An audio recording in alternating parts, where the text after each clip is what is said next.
Okay, our next speaker is Dr. Christina McGraw. She is a marine chemistry researcher working out of the University of Tasmania and also a lecturer in chemistry working out here at the University of New England. Thank you, Christina. Tonight you're going to hear a bit of a rambling story. My story, which may seem to have no point. So here's the point I'm going to try and make. Science has been my path to happiness. It has let me do interesting things, and it lets me do it my own way, which for me has been travel, going to a lot of places myself, but sending the instruments I build even further. Which brings us to our starting point. When I mention I'm from Alaska, everyone likes to talk about the wildlife and the glaciers and the mountains and the valleys. The truth is, most of the year it looks a lot more like this. Which is why, even as a high school student, I wanted to leave. And I wanted a job that would let me travel. And it still surprises me, as much as anyone else, that science was a way to make that happen. Wasn't a natural choice, and I wasn't an actress, but I did go to an arts high school, so I spent most of my senior year in music classes and painting and ceramics, and after school I repaired musical instruments. It was a job I loved and one that I had planned to continue full-time when I graduated. Unfortunately, an annoyingly persistent high school careers counselor. And when she discovered I wasn't going to university, she pulled me and about 10 other students out of school once a week and made us skip lunch until we had all applied and been accepted into university. And so that is how I found myself the following autumn, still very much questioning about whether or not it was the right decision, on my way to the University of Alaska Fairbanks. And I loved it. I loved the independence, I loved the freedom. I loved the freedom that nobody was pressuring me to do anything. Like, I had no idea what I wanted to do, but that was okay. So I spent 2 years taking anything that sounded interesting. Music, history, economics, weaving, computer science, maths. It turns out I was much better at all of those things than family planning. I also had my first child 1 month into my second year of university. For you young people in the audience, I do not recommend that path unless it's too late. And then I say, go for it, you'll find a way to make it happen. As for me, 2 years after stumbling into an intro chem unit, stumbling into university, I stumbled into an intro chem unit, and I loved it. Within the first week, I knew I had found my major, and a year later, when I met my analytical chemistry professor, I knew I had found my calling. And so, 3 years later, 5 years after starting, I was getting ready to leave with a 4-year degree, a 4-year-old child, and this vague sense that it was probably time to leave Alaska. But you might be noticing a theme. I had no actual plans, a fact that didn't bother me as much as it bothered everyone else around me. Thankfully, this time it was my research supervisor who stepped in, and he convinced me that I was cut out for postgraduate study, which never occurred to me.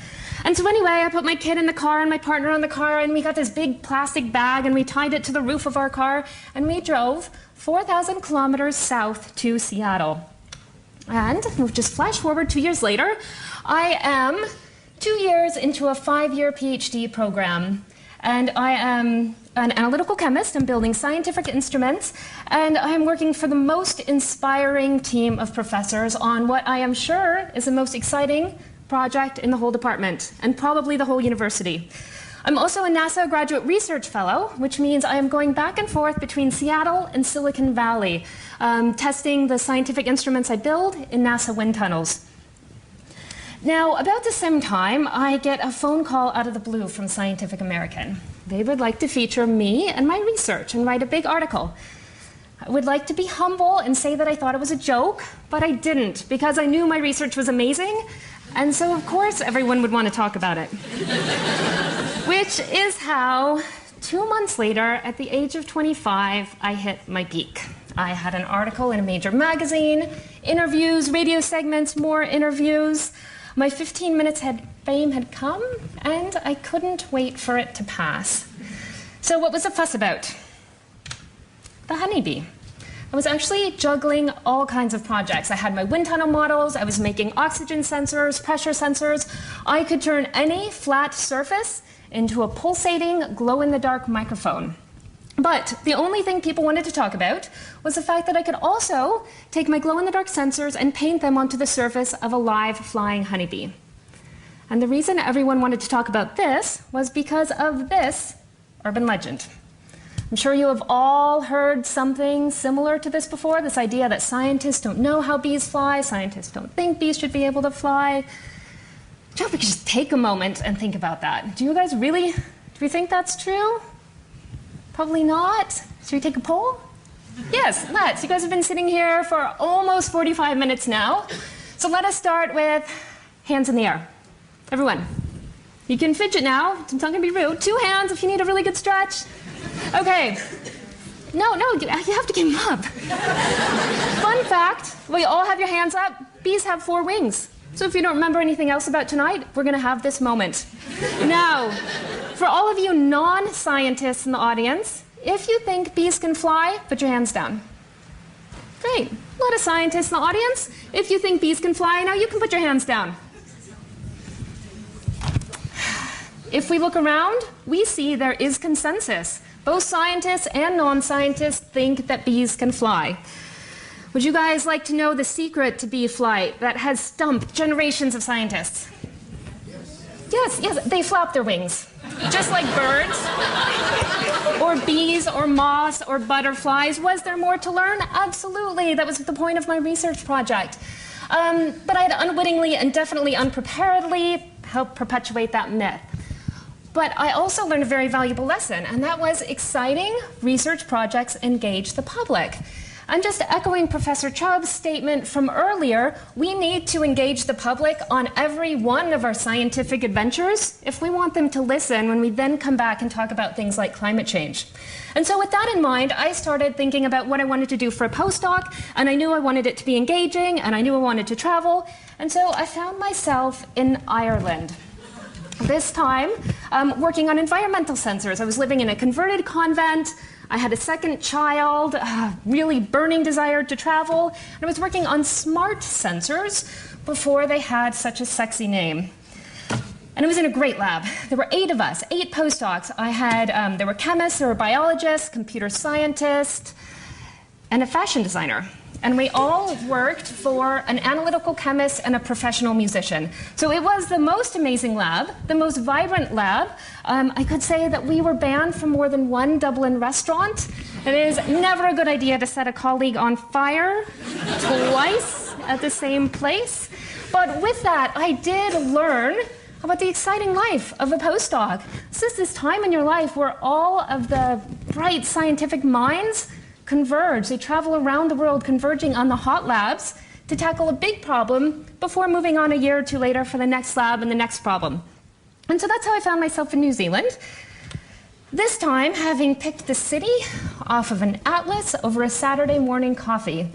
And with that, I also switched fields again, this time to build instruments to study the effect of climate change on our oceans. So this is a theme I've stuck with now for about the last 10 years. And the type of instruments I build are very varied, too much to go into now, but I will say that I love to build aquariums. That's one of my favorite things to do.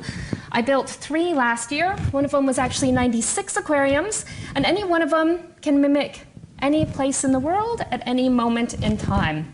And they can also do really neat things like grow glow-in-the-dark algae, which kind of nicely ties in with my first scientific love, which was glow-in-the-dark honeybees.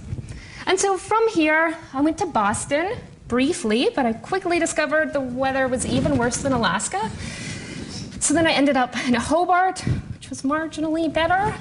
And after that, now Armidale. And it's how I'm going to find myself a lot of the time in Hobart next year.